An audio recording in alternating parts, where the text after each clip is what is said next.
Yeah, trendsetter, whoa, league of my own, it don't get better.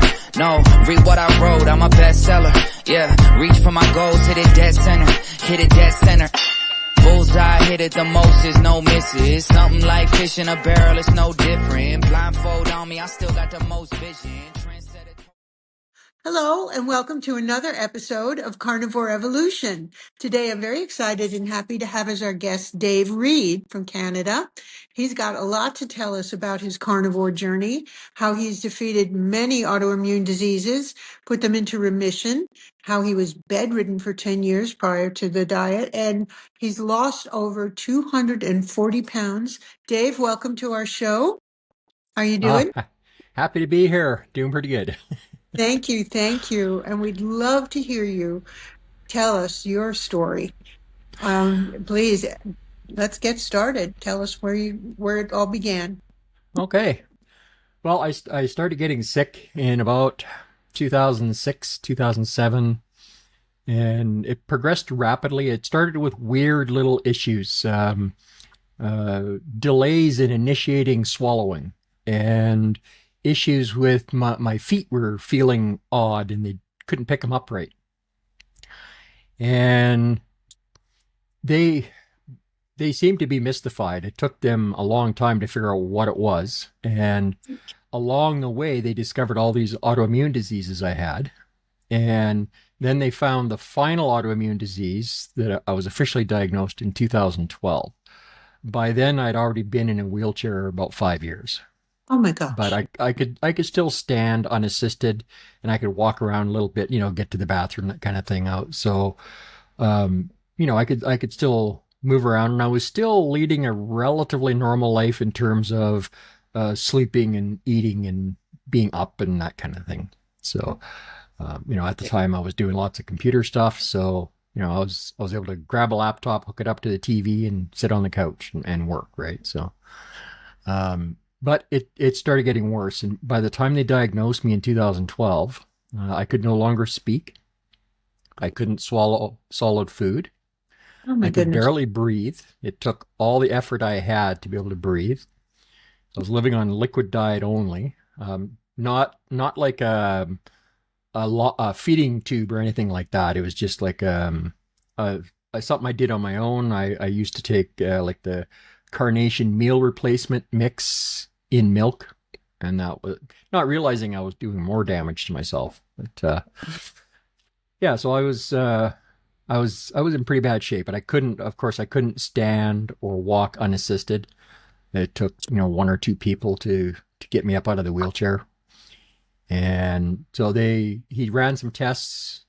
The new specialist I saw that day knew exactly what it was, and immediately put me in the hospital. And they did some x-rays, and they discovered that, first of all, the main autoimmune disease that causes most of my issues is called myasthenia gravis. So it actually causes severe muscle weakness. The immune system seeks out, attacks, and destroys acetylcholine, which is a chemical the nerves use to communicate with the muscles. So that was kind of where all of that was coming from. The other autoimmune diseases I have are ankylosing spondylitis, Sjogren's disease, osteoarthritis, psoriasis, eczema, and issues with my thyroid. So it hasn't been confirmed it's Hashimoto's, but from everything I've read and the way I was reacting to trying to deal with my thyroid, and my mom also had Hashimoto's, so I suspect I've probably got it because it's also autoimmune. So so anyway, when they found they did the x-rays, and they found that my thymus had not only not atrophied after puberty, it had completely reactivated and had split into several pieces, which is why I got so sick so fast. Oh my gosh.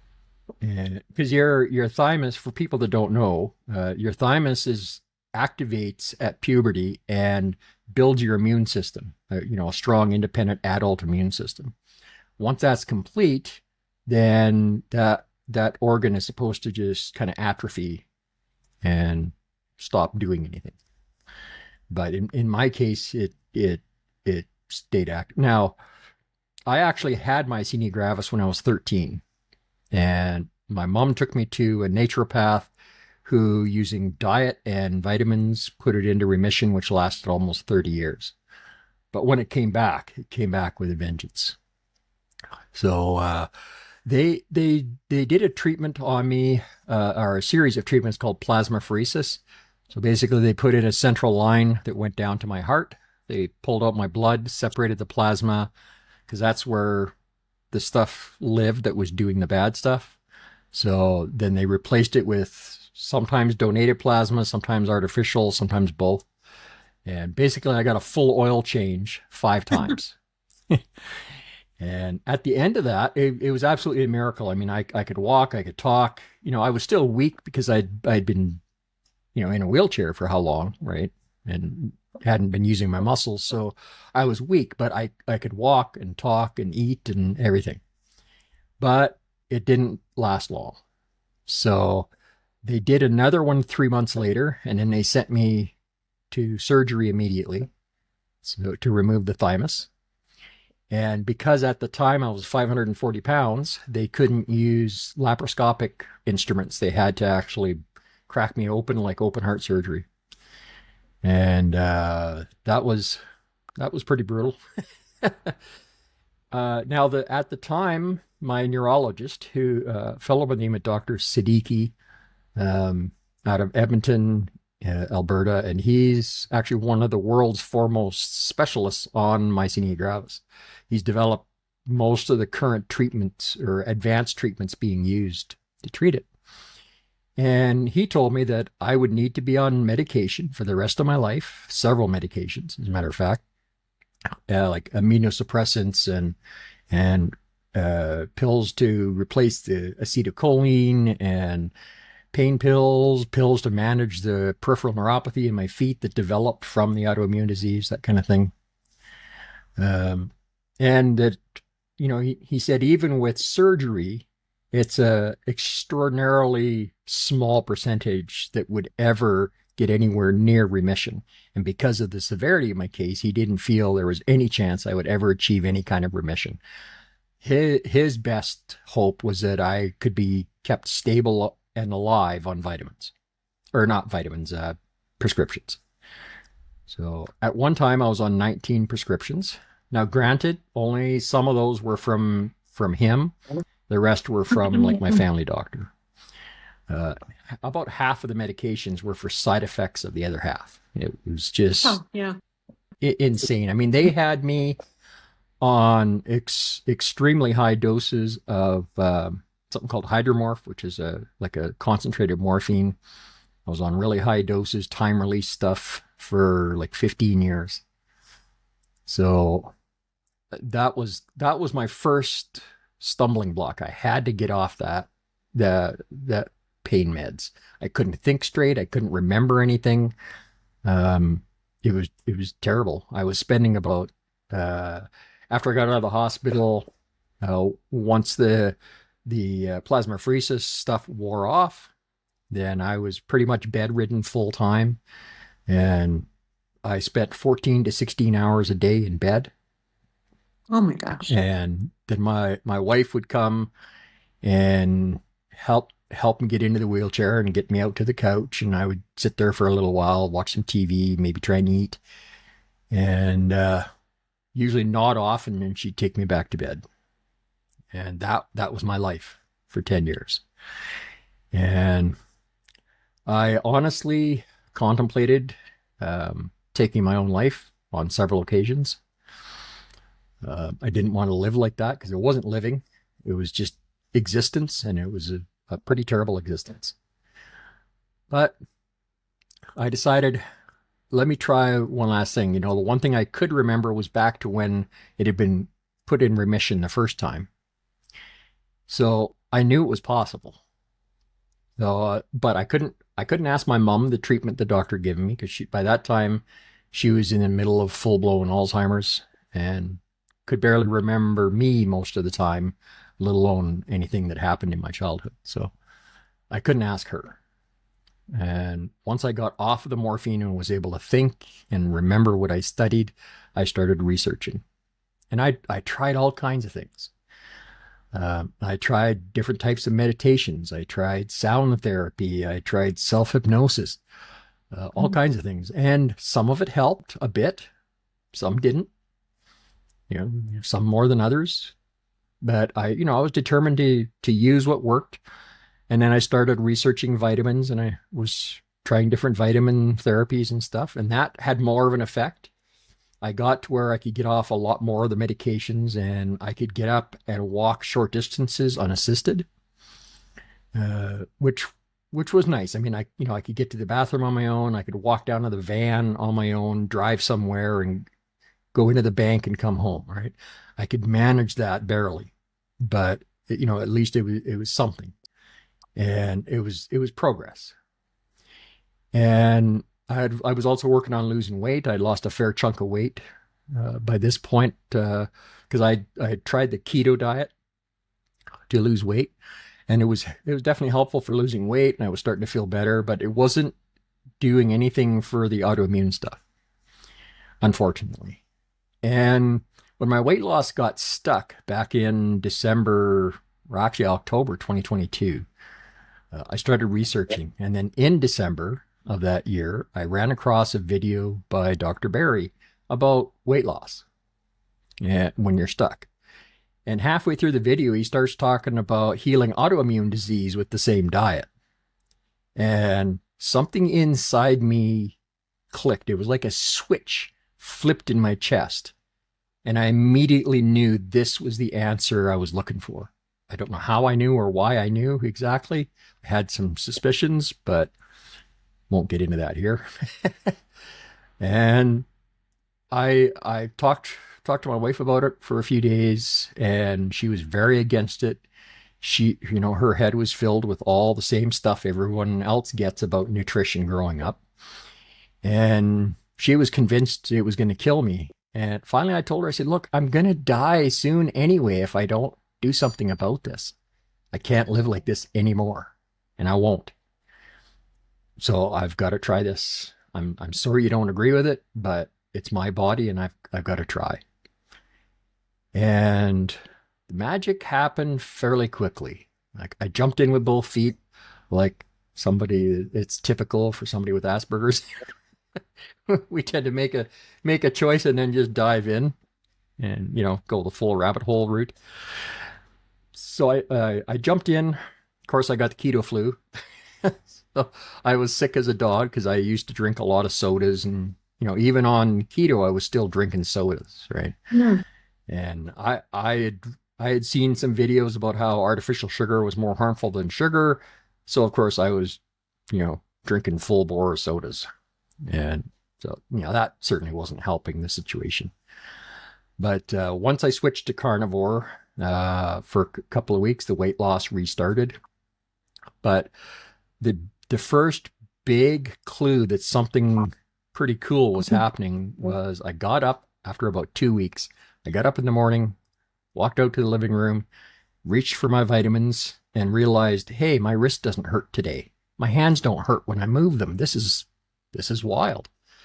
And I actually started studying the backs of my hands and my ankles and my feet, and I could see veins and tendons for the first time in decades. And the swelling was just gone. And it seemed to happen overnight. I'm sure it wasn't overnight, but that's how it felt and seemed to me when I was experiencing this. And about that time, I had to go for, I think, that was a doctor's appointment of some kind. And when we got back to the building, the elevator was down. So I was forced to walk up 2 flights of stairs. 1 floor, but it took 2 flights. They were like tall floors. And it took me both hands on the rail, all the strength I could muster. It took me about 15 minutes to get to the top. And I was so exhausted and worn out, I couldn't move off the couch for about 3 hours. And a few days later, I'd gone to a doctor's appointment, and then he had wanted me to take some blood tests. So I made the appointment. And then a few days later, went and got the blood tests. And had to climb those same stairs again because the elevator was down again. Now they were fixing what had broken the other day. And this time I was able to walk up one hand on the rail like a normal person. It took me a couple minutes, and I recovered in about 10 minutes once I sat down and rested in the apartment. My wife looked at me, I looked at my wife, and we both kind of went, Yeah, it's great. if you're not seeing the video, we both had like a shocked look on our faces. Couldn't believe what we had just witnessed. And at that moment, my wife was suddenly okay with carnivore. Oh, that's great. And stuff started healing from there. I actually had the blood test was actually for my neurologist, and I had an appointment with her over the phone a couple days later. So exactly 1 month to the day from starting carnivore, she declared me officially in remission and took me off the last of my autoimmune medications. Excellent. By the way, she was a new neurologist I had because my old neurologist fired me when I kept asking about alternative therapies. So she was a little more open. So, and she was willing to work with me. So, I tell her, okay, I'm going to try this. I'm going to try these vitamins. This is what I'm doing. This is why. This is what the research says. Keep an eye on my blood. Come up with some tests that we can do to make sure this is working. And she was willing to work with me. Some doctors aren't, but she was great. She's a fantastic neurologist. Absolutely loved her. She actually worked out of the same office floor, just as my old doctor. But yeah, she was pretty shocked when all of a sudden everything was gone and I was in remission. And she was like, how on earth did you do this? Because I hadn't told her about carnivore yet. And No? that's why I'd called her for the blood tests. I said, I'm doing something new. I need to do the blood tests. I think it's doing something. And she saw that, and she was like, I don't know what you're doing, but keep doing it. And when I told her what it was, she was like, well, I can't support that officially. However, if people ask the right series of questions in the right way, she sends them my way. Really? Wow. Yeah. That's quite an endorsement. That's excellent. Yeah, I was pretty shocked, but she'd seen me go through this process of just by my own bootstraps getting off the morphine and off the medications one at a time, and I was making all this progress. So she was kind of buying into the fact that I was determined to do this, and very supportive. And I give her a lot of credit for helping me find my path. But over time, over the next few months, my autoimmune diseases just seemed to fall by the wayside. The only one that still bugged me for quite a long time, actually until fairly recently, was the eczema. I'm very, very sensitive to foods I shouldn't eat. So if I get even a microscopic amount of seed oil, it will spike my arthritis. I'll be in pain within an hour and sick for days. And if I eat another, like if I accidentally get some spices or something, then that'll trigger my eczema.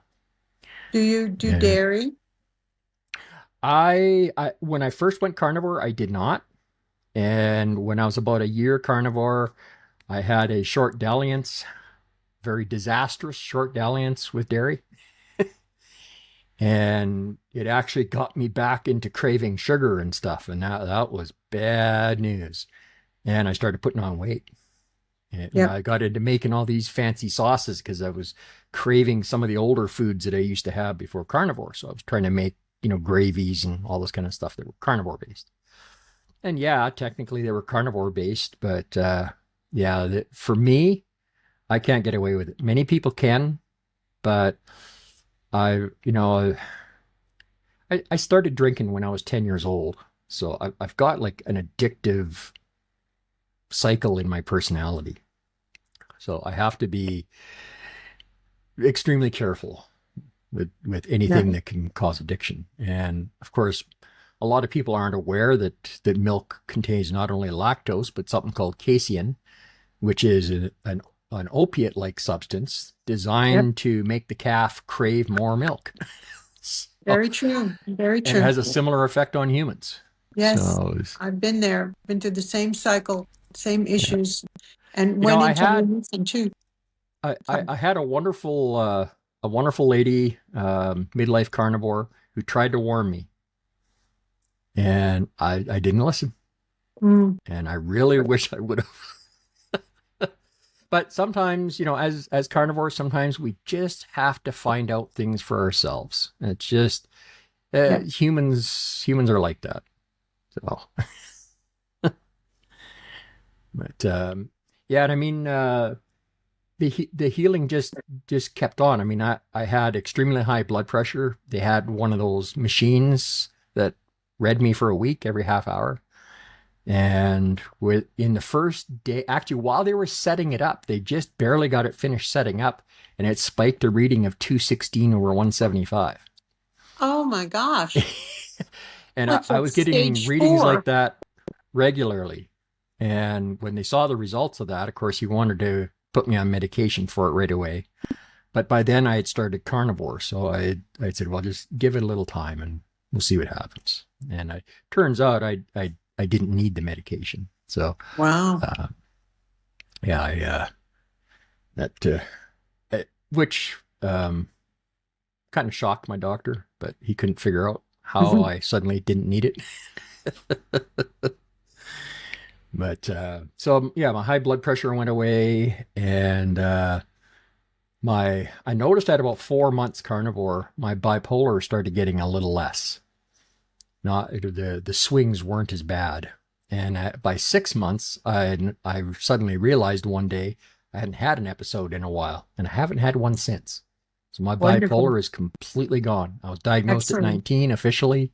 They had me on medication. I actually spent time in mental hospital while they balanced me on the medications.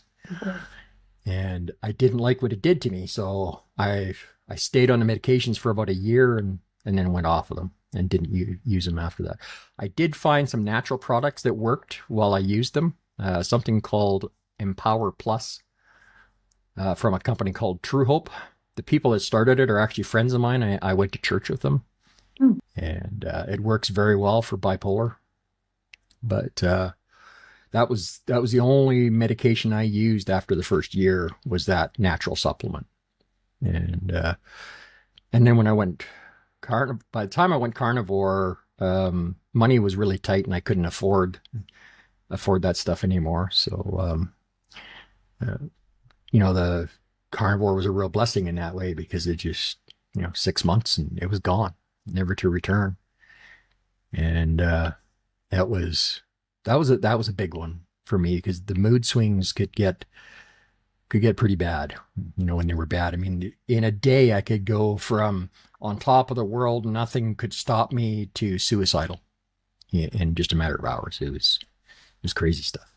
And I dealt with that most of my adult life, but now it's just gone. I had 3 discs in my lower back that were ruptured. In 2019, it was reconfirmed with a CT scan. They were still gone, and I lost enough weight at that point. For a while, I put it back on, but at that point, I lost enough. They were willing to look at doing the surgery to fuse my lower back. And then when I'd put on weight, obviously I couldn't do it. And then when I lost the weight again, then I went back and asked to get scanned again. This time they did an MRI. And when they did the MRI on my lower back, all the discs were in almost perfect condition. Wow. I Wonderful. was, that's as far as I knew, that wasn't possible. But Huh. yeah, it happened. And I've got the receipts. So Mhm. Great. yeah, absolutely amazing stuff. And I remember the day that I decided this is real, this is working, it's going to last.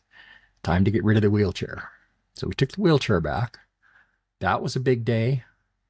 And then we went, well, I think we can get out of this wheelchair accessible apartment and get a real place. And got put on the waiting list. And 2 or 3 months later, we were moved. Great. And living a normal life, dreams that I had given up on that I knew could never happen were suddenly back on the table. It's fantastic. And I remember my wife made a comment one day as I was cooking us our supper. She said she was so grateful to have her husband back. She'd been my primary caregiver for 15 years. An absolutely amazing woman, loyalty and caring like I've never seen in another human being, which is probably why I married her. But yeah, it's been a heck of a journey, and I'm so grateful for the chance that I had to be able to heal, and I'm even more grateful for the chance to share my story and help other people. I helped one lady in particular who was also a myasthenia gravis sufferer. She had found me on a myasthenia gravis group on Facebook and tracked me down. and she phoned me. Not quite sure how she tracked me down, but I get a phone call from this lady, and she was in intensive care in the hospital. She was a nurse, and she was in a major, they just diagnosed her a couple days earlier with the myasthenia gravis, and she was going downhill fast. And gave her the information. I talked with her on the phone for a couple hours, and we talked a few more times after that. As soon as she got out of the hospital, she went carnivore, and within weeks, her symptoms were gone. Wonderful. Yeah. Wonderful. How long ago was that? Is she still on carnivore? She's still carnivore. Yeah. Just trying to remember how long ago it was that she first contacted me. I think it was about 1.5 years ago, somewhere in there. Yeah. And yeah, it's funny, some of the groups where I was trying, when this was first happening, I was pretty excited and wanted to share with everybody. And what I discovered is that a lot of those myasthenia gravis and autoimmune disease groups are run by doctors. And if you even mention that a proper diet can actually create remission for your disease, they turf you from the group usually. I don't know how many groups I was kicked out of for that. Yep, I've been kicked out of groups too. Didn't want to hear it, didn't want to accept it. Mm-hmm. And, one of the saddest things I ran across early on in this journey was there was this one guy that I had been talking to in one of the myasthenia groups. And he had been trying various things, and he had heard about me using vitamins to help the condition, as well as some other techniques of restoring gut health with medicinal mushrooms, which also helps regulate the immune system better. So I was getting some degree of success. So he had contacted me for more information, and I'd given him the information. And then, of course, when I went carnivore and suddenly went into full remission, of course, I shared it. And he actually tried it for a little bit, and it worked. But then his church group started working on him, and other friends started working on him, and he was convinced that, no, God wants him to be a vegetarian, and God will heal him miraculously. So he kept going off the carnivore diet, and within days, every time he was back in the hospital in a myasthenia crisis. And his wife was just sick. She could see that it was working, and she saw how it worked on him when he tried it. But he just had some kind of a mental block that was religion-based. And I mean, the religion I belong to, they're not exactly vegetarian, but they believe in eating small amounts of meat and fat, and then a balanced diet for the rest of it. But they gave me no static at all when I announced I was going carnivore, because normally this, in our church, it's called the word of wisdom. And to be worthy to be able to go to the temple and do temple ordinances and stuff, you have to keep this word of wisdom, or this, which also included no smoking, no drinking coffee, that kind of thing. So, but they're a heck of a lot more flexible. When they see that there is a medical need, they don't have an issue with it. And I could have even, if I had wanted to, I could have even gotten my temple recommended. It wouldn't have been an issue. And they're, they don't try and override common sense. It's a guideline that works for most people, but in this day, this modern day of ultra processed foods that didn't exist when that word of wisdom was created in the early 1800s, right? So this kind of stuff didn't exist. So I don't think they anticipated what was going to happen to our food supply. No. Consequently, they don't have an issue with it. And it was so unfortunate that this other religious group just grabbed onto this guy and convinced him to give up the path to healing. And, I even tried kind of one of the stories that our church leaders use, and a lot of church leaders from other religions use as well. The story about the man caught in the flood. So basically, the story goes that man's caught in a flood. He prays to be rescued, and a little while later, a bus shows up and says, "We're taking people out of here. We're evacuating. Get on the bus." And so, God's going to rescue me. I'm looked after. You go ahead. And then the water's rising. And a while later, a boat comes putting by and tried to rescue him, and he gave him the same answer. So a little while later, he's standing in front of God in heaven, and he asks, "I trusted you to save me. Why didn't you save me?" And God tells him, "Well, I sent you a bus and I sent you a boat. What more did you want?" So, he was sent a message, and he was sent a path to healing, and he couldn't overcome the pull of the people that were just always at him. And it was unfortunate, and I wound up losing him and his wife as friends over it, and it was so unfortunate. That is a shame. Yeah, I was so sad. Now, admittedly, I didn't handle it very well when it was happening. Sometimes I get overwhelmed by these situations. My Asperger's can still, even though the symptoms have reduced with carnivore, it still exists, and I still have issues understanding social cues and picking up on things. Most of the OCD issues I had with it are gone. Luckily, about 90% gone. I have very, very few issues with OCD now. But so it was a bit of a struggle, kind of getting through that and seeing someone choosing horrible health for no good reason. But I guess it was an important reason to them, and if they were willing to sacrifice their health for their beliefs, okay, I don't have to like it, and I can be sad for them. But unfortunately, it's a similar story to many people I've met. They see the changes I've made, and they get excited, and they want to know how I did it. And then I tell them, and then they're not so excited about all the stuff they got to give up, and they're just not willing to do it. They'd rather stay sick and eat the food they like, yep, than to make a change. Very sad. And it's funny how people growing up, they just automatically believe all that stuff that's told to them, yet they want endless amounts of evidence when you try and show them a new path. And no amount of evidence is enough for most people. It's so unfortunate.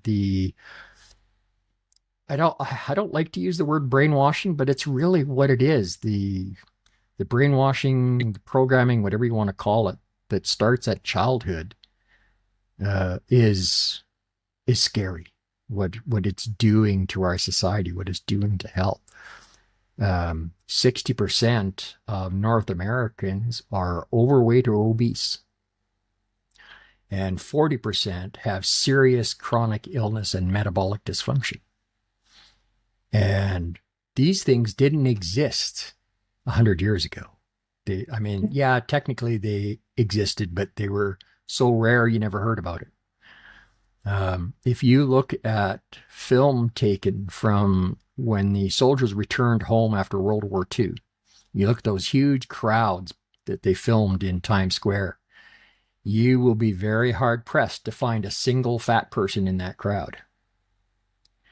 But, the Ansel Keys did his 7-country study in the 50s, and then in the 70s, we got the official food guide. And ever since that came out and people started following the guide, that's when this happened. All these diseases and health problems just rose in lockstep with the change in our food supply. And it's a very unfortunate reality. And I wish at some point someone would get held responsible, because in my view, what they're doing is criminal. Now, legally, that's maybe not true, but ethically and morally, what they're doing is completely wrong. The pharmaceutical companies fund the medical schools. The medical schools train the doctors the way the pharmaceutical companies want them trained. And they come out of medical school isolating individual symptoms, treating those, and ignoring the underlying cause. And it's been fueled by massive lobbying from these food companies to get the regulations with food set up the way they want them, so for maximum profits. And they know darn well it makes people sick and that the food is addictive, because the same people that run the big food corporations now used to run the cigarette companies. They know addiction very well. And they use it to their advantage, and they use it to help themselves, and they use it to help the insurance companies, and they use it to help big pharma. And I know it sounds like I'm wearing a tinfoil hat, but once you've seen the evidence, you can't unsee it. And I'm living proof that the principles I'm talking about are true. And there are literally hundreds of thousands of people in the keto and carnivore communities healing many diseases that typically do not respond to traditional medical treatment. And yet we're making them go away with simple diet. And they don't want to hear it. It scares them because they see their profit model being destroyed. And they're fighting against it tooth and claw. Like here in Canada, after the pandemic, the government actually passed a law that when the next pandemic happens, meat production will be outlawed. What? For the duration of the pandemic. Really? Yeah, because their excuse is that it's a disease vector with people working in the plants processing the meat.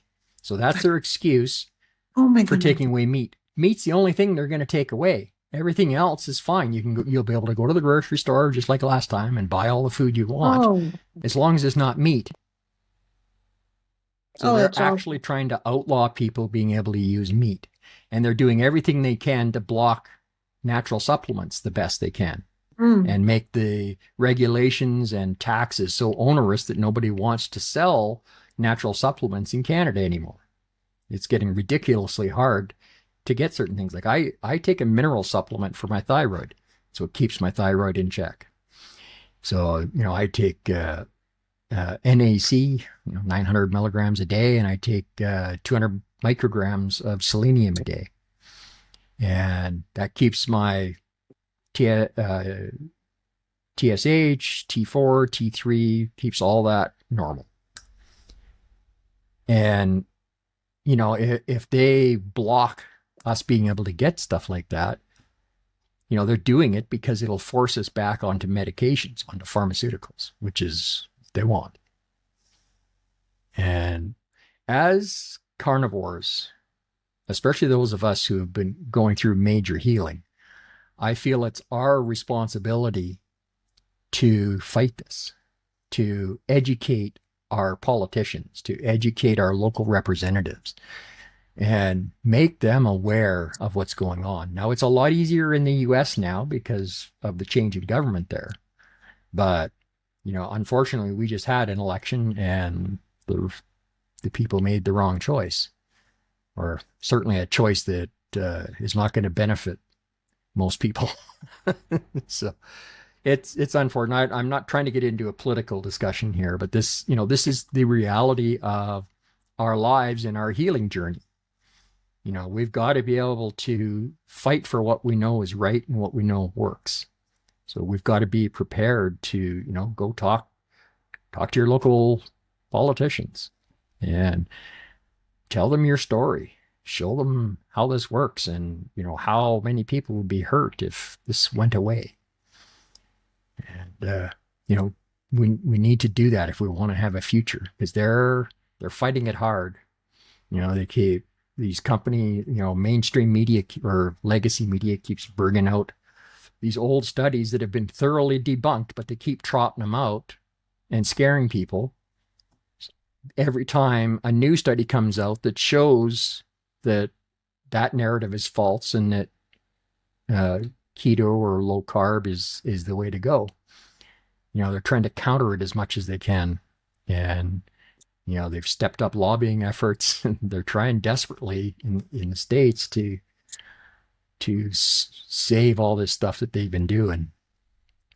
And they might. Trump is trying hard to put an end to it, but they're getting a lot of pushback from all corners, and it scares me to see it,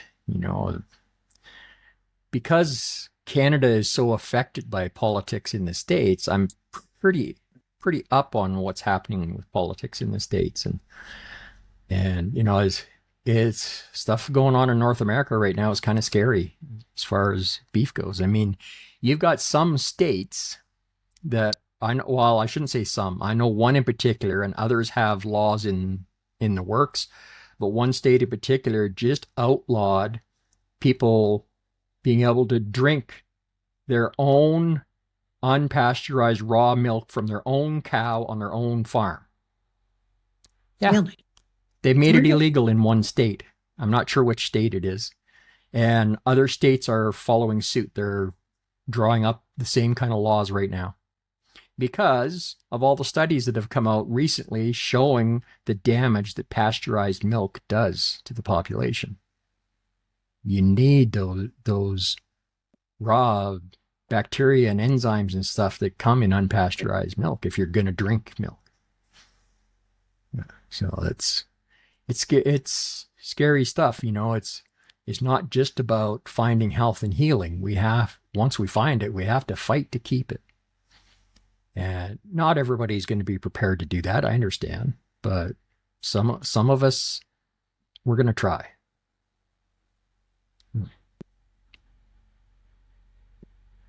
Wow. Well, your story is really moving, engaging, fascinating, wonderful. I'm curious why no medical professional has decided to study you and bring you to the next medical convention as a miracle man. Oh, I know. Like my family doctor, I tried to bring him in the research, the newer research that debunks most of what he was preaching to me. And he said, I can't look at that. He said, I'm not allowed to look at it. That's the the Alberta point. Medical Association, they set what publications he is allowed to use in his practice. Yep. So they tell him what he's allowed to study, what he's allowed to learn. And he is not allowed to study anything that goes against the narrative. And, he's seen me do this to him enough times where he's told me I need a medication. I say, let me find another solution. And I do. And he's like, I don't know how this is possible, but, he's finally reached a point where he's not trying to talk me into carnivore anymore. He says, look, I can see that you're determined. You've been doing this for a long time now, and it's working. So I got nothing more to say, basically. Good. Good for So him. yeah, Yeah, and good for you too. It's I've had doctors explain to me how if I resist taking statins, for instance, that's kind of a black mark against him with the insurance companies who are yeah, influenced by big pharma, and it's just virtually no way around it. And I had one doctor in particular left an organized practice and went to another one where there was less pressure, but don't you know that one got taken over by a similar company that had the same yeah, regimentation about what you can do and can't do and how you're supposed to prescribe. It's very defeating for yeah, them, and they're thinking human beings and not dummies. They can see black from white, and I think it's very frustrating, and yeah. I'm hoping that it breaks soon, that we can get through to them. Yeah, it's unfortunate that the medical system, they don't want to change. They want things to stay the way they are. And they don't want people finding solutions. They don't want people getting better because it's not profitable. Exactly. Um, I read an interesting article about 4 or 5 years ago, um, right after I got off all the morphine and stuff. And it was about how research dollars with the financial institutions are allocated um, for research, medical research. And they had funded a study that purported to have a cure for a certain type of cancer. I don't remember which specific cancer it was. The treatment was effective. It worked. People are still being helped today, but there wasn't a lot of profit because it worked so well. So the bank, they had a big meeting with the other banks, and they said, we can no longer fund these research programs unless they're going to be developing medications that will have long-term use. So they actually said the quiet part out loud. And that's kind of how it started, with the financial institutions withholding funding to anyone that didn't want to do the research they wanted to see done. It's so endemic. It's just so ingrained, imprinted, and scary. But I think a lot of adults are taking on carnivore and understanding why it works. And hopefully we will see some change. Yeah, the space has just exploded since I started. Like there was a few people doing it when I started, of course, but the numbers, I mean, the increase I've seen in the numbers in the groups and following the YouTube channels and stuff, it's phenomenal. It's just exploding. People are Yes. finding out the truth. Yeah, it's very And gratifying. yeah, the big corporations are scared. Good. Good for us. And too bad Yep. for them. Oh dear. Yeah. Yeah. Well, thank you for sharing. Is there anything you'd like to say to people who are hesitating about carnivore, who might want just another little push in the direction? Would you advise Okay. that? Um, Let me say this. Um, Now, Christians probably won't listen to what I'm about to say. Um, I have a little different set of beliefs because I still believe in good, properly done science, and stuff from the Bible and from religions isn't always historically accurate, especially with timelines and stuff, right? So that said, and out of the way, archaeological evidence has been very clear that until about 12,000 years ago, human beings were carnivore for like almost 200,000 years. And they might not be, humans that we would necessarily think of today, but they were officially humans, and they were carnivore. And when grain farming and agriculture started to become a thing, we didn't see a lot of negative from it right away, but as society progressed and they started having these foods available all the time, and they were refining these foods and starting to process them. A good example I can give you is Egypt. So if you look back in history of Egypt and you look at the horrible chronic diseases they were going through in their society, especially the elites that could afford all the grains and the fancy cakes and the sweets and the honey and all this stuff. And their health was just destroyed when they started eating this stuff. Same as modern people. Mm-hmm. There's not a lot of difference. Yeah. And, you know, that kind of evidence is pretty hard to deny. And, you know, you see there's tribes still today, like the Maasai tribe in Africa, for instance, right? They're still carnivore. They drink milk, they drink blood, and they eat meat and fat, and they drink water. That's it. They don't add anything else. They're tall, they're strong, they're fast. And the neighboring tribe, who are genetically identical, but have switched to modern foods, they're shorter, they're sicklier, they're weaker, physically smaller. But if someone from the other tribe marries into the Maasai tribe and moves there and takes on their lifestyle, they heal. So there's some evidence, some pretty undeniable evidence right there. There is nothing that your body requires that you can't get from meat and fat. It's just the way it works. A lot of these vitamins that people say you need, like vitamin C and stuff, are only required when you're eating a bunch of plants because of the oxidative damage to your system. So you need vitamin C and antioxidant qualities it has.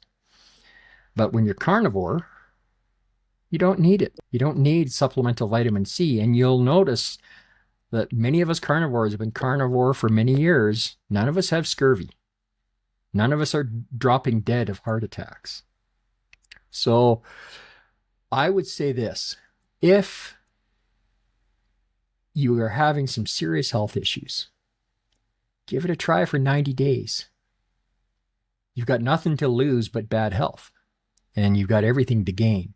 Now, if after 90 days you don't like it, it doesn't work for you, you're free to go back to eating the way you were. There's, no harm done, right? But as fast as I saw benefits, other people sometimes take a little longer. Some people see benefits faster. But 90 days seems to be the standard, that if you go 90 days, if you haven't seen health benefits by then, you're probably not going to. There's lots of people out there that are going to come at you about this. They're going to be trying to save you from dying of a heart attack from the carnivore diet. But when I started this thing, my doctor told me if I kept eating carnivore, I'd have a heart attack in 6 months. And that was, 28 months ago. We've got Maggie, the rancher in Alberta, who's in her 80s, has been carnivore for 50 years. And when Carrie and Dr. Chafee were filming the documentary with her, they couldn't keep up with her. She was working so hard, they had to keep stopping and resting while she continued working. This lady is absolutely incredible. And she looks like she's in her late 40s, not her 80s. Yes. It's amazing. I mean, right. Genetically, human beings should be living to about 120, not 70 or 80. And that's my plan. Yeah, me too. I mean, if we're eating a proper human diet, I'm basically middle-aged now. My life has completely changed. My life expectancy has dramatically improved. And I find it kind of amusing when I get doctors coming at me, trying to save me. And despite all the healing that's happened in my life and how much healthier I am now, they're just convinced I'm killing myself. And you'll have to be your own judge. But I have seen many carnivores who've been carnivore for years go and get a test called a CAC test that actually tests your arteries for plaque. They can see it If there's plaque there, they'll find it. Most people who've been carnivore 2 or more years get an almost 0 on the CAC. There is no plaque. That's me. I'm 7-year carnivore. I've had 3 CACs, all of them 0. And I used to weigh 300 pounds. And my doctor's just flabbergasted. Yeah, exactly. What it's, the sad thing is even some doctors that are in the keto space are still kind of militantly doctors.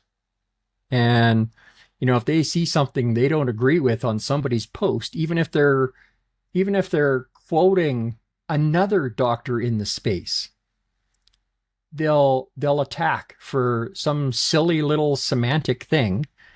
And if you dare call them out on it and show them the evidence that they were wrong, like actually give them a link to a government website that shows what you're talking about, they won't even look at it, and they double down and they, don't you know who I am? How dare you question me? I'm a blah blah blah blah kind of doctor, and you know nothing. And it's like, okay, you had what, 12, 13 years of medical education? Well, I've had 40 plus years of dealing with bad health and crappy doctors. And I've healed things that aren't supposed to be able to be healed. And you're going to pass judgment on my intelligence? Yeah, I mean, there's some ego involved there. Yeah, I'm capable of grabbing a dictionary and reading a medical report, right? Like, I mean, when I took my computer programming and systems analysis in 1991, I graduated with honors, 94.8%. I think I know how to research and read and study. Yeah.